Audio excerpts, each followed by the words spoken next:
Hello everyone, this is James Fifelski at the Presumed Innocent Project, where I want to talk more about exonerations, where I want to spread the word about criminal justice reform, especially to criminal defense attorneys, but also to prosecutors, judges, probation officers, and all of the other people involved in the criminal justice system, such as expert witnesses, physicians who testify in serious murder cases or assault type cases. I came across this article this weekend. By the way, hope you had a great Valentine's Day yesterday. Happy Valentine's to all of you. But this article really jumped out at me because it exemplifies the need for a recalibration of our thinking about justice and the justice system, and also highlights the need to really focus on the presumption of innocence for everyone accused of a crime. That bedrock constitutional protection that everyone who is arrested or charged for a crime, even a serious crime like murder, is presumed innocent until proven guilty beyond a reasonable doubt. And this case is just so sad, but it also is something I think that can help every single one of us recognize how important criminal justice reform is, even if we think we will never end up in the criminal justice system. When we think we're a good person, I'm law-abiding, I don't break the law, I might speed a little bit here and there, but I don't break the law, I don't need to worry about criminal justice reform. The truth is that so many people who have been exonerated of crimes they did not commit, so many people who have spent years and decades in prison, never believed they would be in the criminal justice system. Many people who have been exonerated and released from prison, who were innocent, do not have a long rap sheet, do not have a list of convictions that extends back 20, 30 years. Many people, like this young woman, Rosa Jimenez, who at the age of 19 or 20, babysitting for a neighbor, 21-month-old child, suddenly discovers that the child can't breathe, has something in his airway. She tries to resuscitate, pull out the obstruction from the child's airway, is unsuccessful. 911 is called by her to get help to save this child, and they come, ultimately pull out 5 sheets of paper towel from the child's airway. Child ends up in the hospital for a few months and later dies.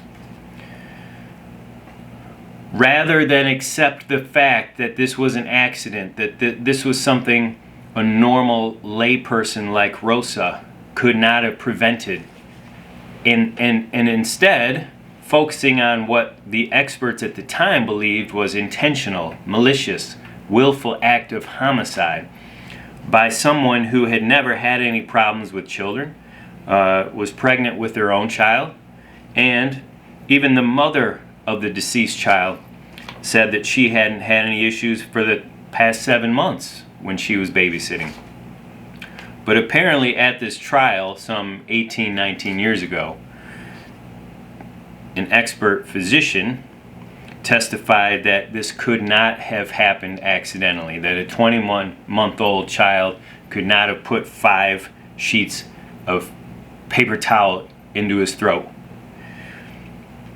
However, fast forward 17 years after Rosa has been in prison for 17 years for a murder she did not commit, that despite the fact that a jury found her guilty because of the so-called expert testimony 18 years ago, 4 or 5 pediatric experts in the last year or so testified that this very well could have been accidental, that it was a tragic accident, and that despite Rosa's pleas of innocence and that she did her best to revive this child when she was babysitting 18 years ago, a jury convicted her for a crime she did not commit.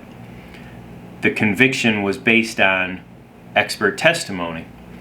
And again, at the time, and so you look at what's the difference between the expert that testified 18 years ago at her trial, who said this could not have been an accident, and then the 5 pediatric experts 18 years later who testify it very well could have been an accident.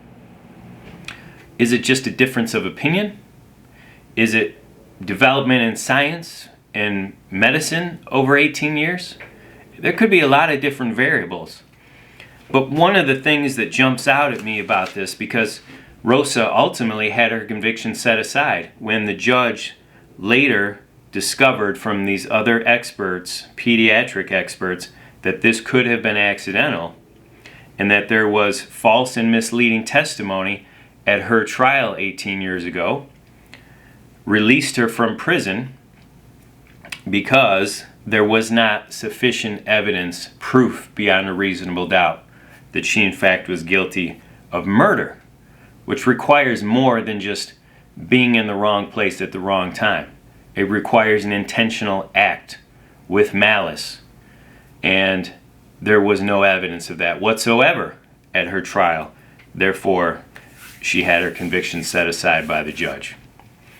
This travesty is that this young woman, who is a mother herself, has missed raising her child. Apparently, a few months after she was incarcerated after conviction, she had her baby, and then of course the baby had to be raised outside of the prison system by someone other than her mother.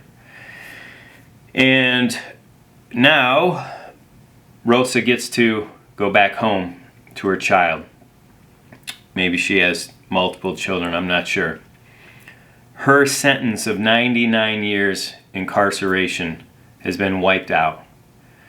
Her last 17 years in prison may be compensated for, but how do you return someone's life who's lost 17 years, not only of their own life, but a life with their child, a life with her husband, a life with her family? And while human nature really wants to blame someone when some tragedy like this occurs, a parent who is struck by despair at the loss of a child who dies, especially in a circumstance like this. Of course, our human inclination is to want to blame someone else. And in the law, when prosecutors, when police officers, when physicians who come in as expert witnesses always want to blame someone else and turn off their ability to accept the simple fact that this could be an accident, that there could be some other plausible explanation that does not account for someone else's act, that this was an accident, that while we have never seen someone who has had 5 pieces of paper towel stuffed down his throat at 21 months old, it could happen. And in this case, it did happen.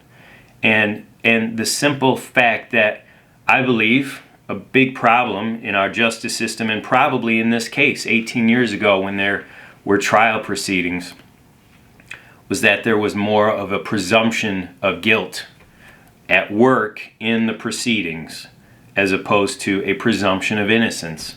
When we presume innocence, when we focus in on that constitutional bedrock principle that allows our justice system to work properly, to work as well as it possibly can in the confines of human nature and human interactions. No one's perfect, but if we can at least go back to that presumption of innocence when looking at evidence of a case such as this, where Rosa was a good person, who did not have prior convictions, who was pregnant with her own child and married, and babysat 7 months without any problems with this one particular child. The presumption of innocence would look at all of those factors and begin to recognize there is more likelihood that she did not do anything wrong. She did not do any sort of criminal act. She had no intention of killing this child. It was a tragic accident. And could have prevented her from even being charged, or could have allowed people involved in prosecuting her to recognize before trial that she should not be prosecuted, because there is simply no clear evidence, especially no evidence as proof beyond reasonable doubt, that she had some intention of killing this child. We have to stop wrongful convictions. We have to stop seeking conviction of those people who are innocent. We have to stop prosecuting people when the evidence is so thin that more plausible explanations that lead to innocence, especially when coupled with the presumption of innocence, the legal presumption of innocence, we can stop people from having to go to trial on cases where the evidence is so weak. As a criminal defense attorney, as someone who day in and day out works with people who are charged with all sorts of different crimes, and I have worked with people who have been my clients charged with both the murder as well as child abuse of children that they did not do, that they proclaim their innocence. And the legal system is fraught with situations where our heart is pulled apart by these situations where there's a tragic loss of life of an innocent child. But the answer is not to simply point the finger and blame someone else to relieve somebody else's pain by convicting and sentencing someone to life in prison, when there is simply either no significant evidence or very slim evidence pointing to criminal conduct. So as we go on with our life, my call out to you is, if you think you're never going to get involved in the criminal justice system because you're a good person, or if you're an attorney and you either work in criminal defense or you do some criminal defense, or you're interested in criminal defense, I think there is so much to be learned by studying these situations, these cases where people have been exonerated, where their innocence has been shown after years, decades in prison. The tragedy is that people that are innocent have to suffer so seriously, when, if our legal system functioned better, functioned the way it is intended to, the wrong people would not be in prison, suffering the injustice of incarceration, losing life themselves, in order to somehow make up for a loss somewhere else. So I hope you can think about this, share this video if it inspires you somehow. My mission, I feel right now in my career, is to help everybody understand the need for criminal justice reform, but especially for you criminal defense attorneys whose work it is to protect the innocent, whose work it is to protect equality and due process. Not everybody is innocent of a crime, but many, many people charged with crimes are innocent of the crime they're being charged with. Maybe the charges are much higher than they should be. Let's fight for justice. Let's fight and continue to fight to make our justice system work properly, so that exonerations become unnecessary, so that no one who is falsely convicted of a crime needs to be exonerated, because no one will be falsely convicted of a crime. Let's do this. Let's continue to stand. If you want to learn more, you want to check out my book, go to presumed-innocent.com. Please spread the word. Let's continue to reform the justice system from the inside out, one client at a time.